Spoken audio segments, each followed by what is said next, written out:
Hi, this is Teresa McCallum. I'm the author of Finding Balance and Forgiveness Through Chakras and Art. Here's my book here.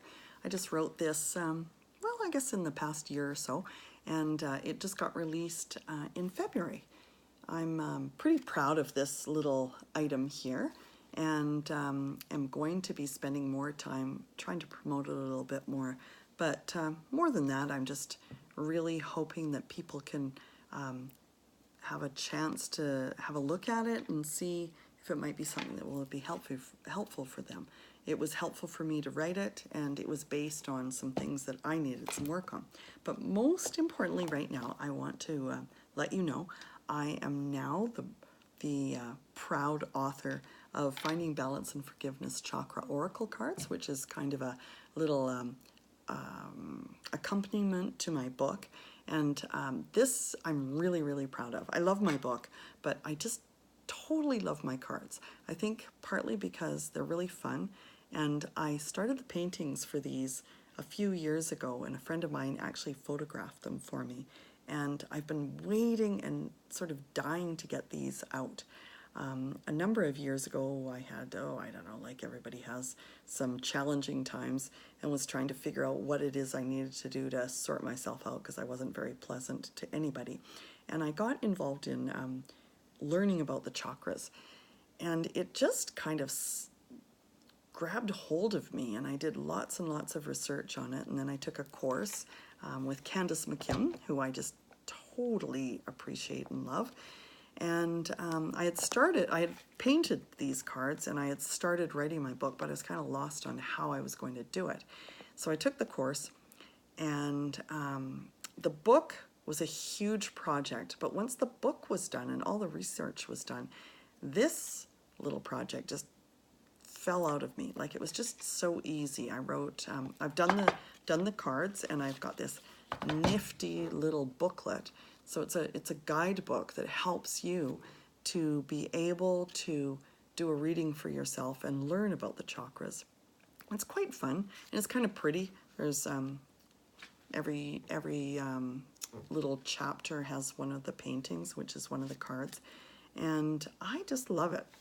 So I got the proof of this just in the past week, and I'm waiting right now. I've approved it, and now I'm waiting for it to go to print.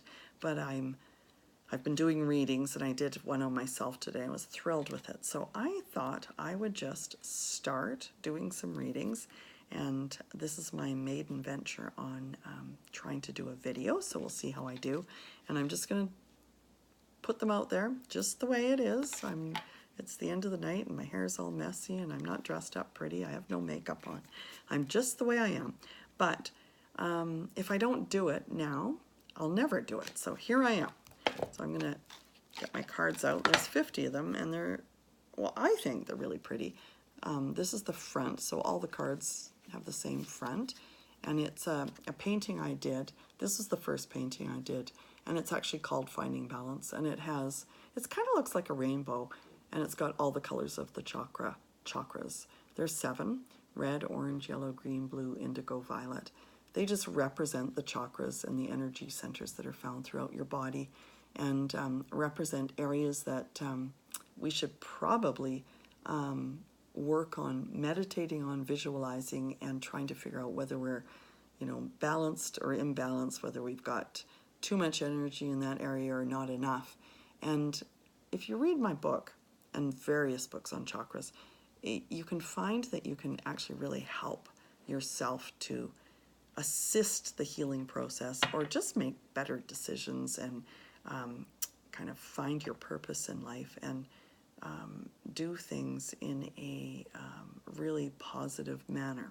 Anyhow, I'm going to shuffle up my little deck, 50 cards in here, and I'm just going to pull one card today. I've got many types of readings. I've got 3-card readings, 5-card readings, but my favorite, and the one that just kind of gets you going every day, is a 1-card reading. And I recommend everybody find something, whether it be a chakra card, oracle deck, or angel. Oh, that one fell out, so it's got to be the right one to pull out.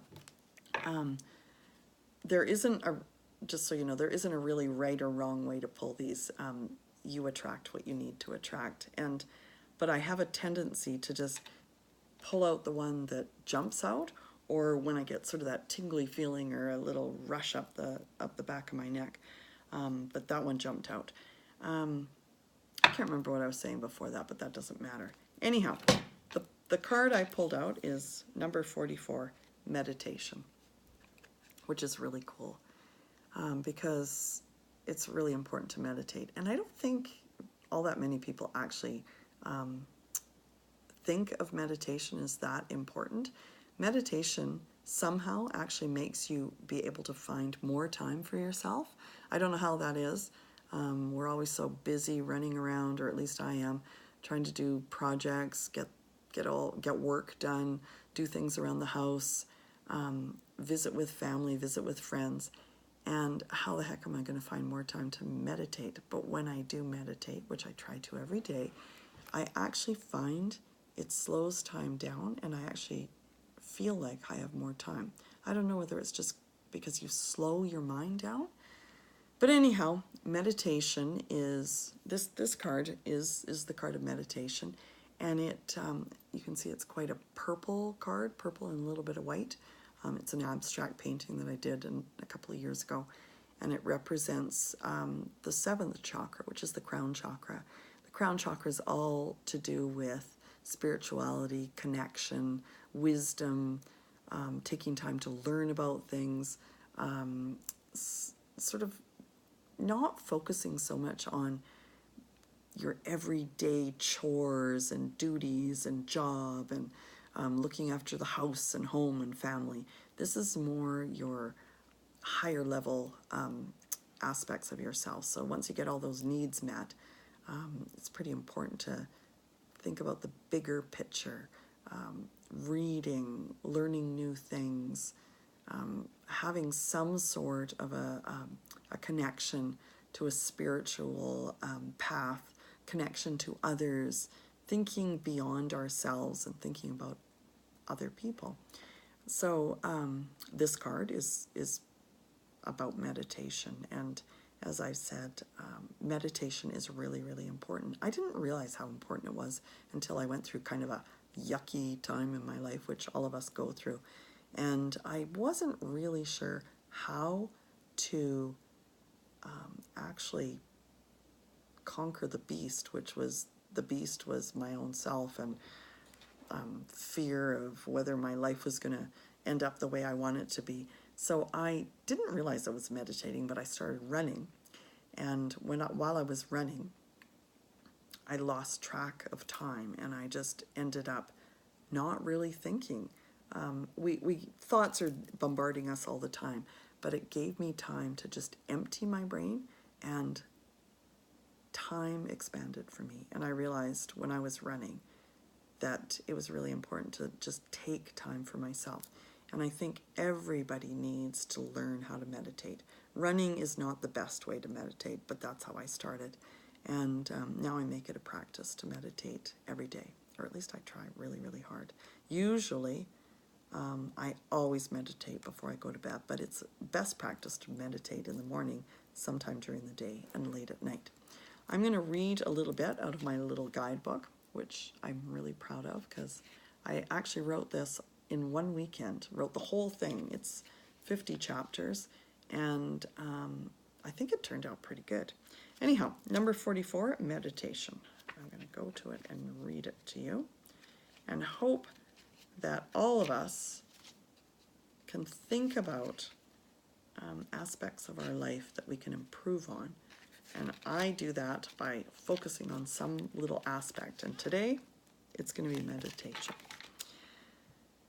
Okay, here we go. Number 44, meditation. Drawing this card suggests that you need to spend more time in silence and without activities and distractions. Meditation is likely one of the most important activities you can regularly give yourself. It is crucial to set aside time every day to release your thoughts, worries, and concerns of the day, and to focus on your breath and on nothing in order to achieve peace, harmony, and a feeling of connection to the power of the universe and other living things. Maybe you are in a very busy stage of your life, or you feel tied to routines and structure. Maybe you are uncomfortable in silence and in doing nothing. Being silent and emptying your cluttered brain is vital. Meditation is a restorative. It allows you to be open to new ideas and knowledge, and it opens the door to spirituality. When meditation is a regular part of your life, you feel connected without being attached. You release your worldly cares and baggage and are free to embark on the path to enlightenment. If meditation is new to you, find a spot that you can readily use and be uninterrupted. For some, it's a quiet spot in their home. Some people are able to meditate at their desk at work, and others prefer to spend time in nature. Some people prefer guided meditation exercises. Some enjoy meditative music or nature sounds playing. Be creative and try different methods until you find what is best for you. Meditation in silence is suggested, eventually, because sounds can be distracting. The ultimate goal is to focus on something or a sound that means nothing and does not provide visual clues. Focusing on your breath or repeated words or phrases, which are called mantras, can aid in achieving a meditative state. Give yourself the gift of meditation. You deserve it, and it will lead you on a meaningful journey.